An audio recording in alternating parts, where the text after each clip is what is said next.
संपदा विभागामध्ये एक अपडेट येत आहे की 14,000 प्लसच्या जागा ह्या येणार आहेत. हे असं अपडेट चालू आहे. तर मग ह्या कोणत्या जागा होत्या? गट बी आणि गट सी च्या, म्हणजे ग्रुप बी आणि ग्रुप सी च्या जागा होत्या. 2023 ला एक भरती झाली होती त्याची.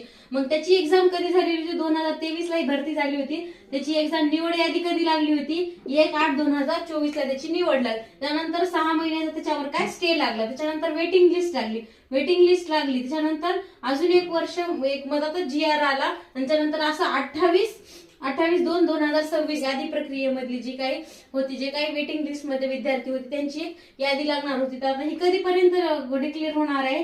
31/7/2026 पर्यंत ही होणार आहे. कारण 2 वर्ष त्याला स्टे लागून गेला, मधात 6 महिने असं हे होऊन अगदी 2 वर्ष याला उलटून गेले. कारण एक्झाम झाल्यानंतर 24 मध्ये एक्झाम झाली त्याच्यानंतर. तर आता याचे एक अपडेट येत आहे की 1/8/2026 पर्यंत ही भरती होणार आहे. म्हणजे आपण 31/7 पर्यंत याची आपल्याला अपडेट ही येऊन जाईल.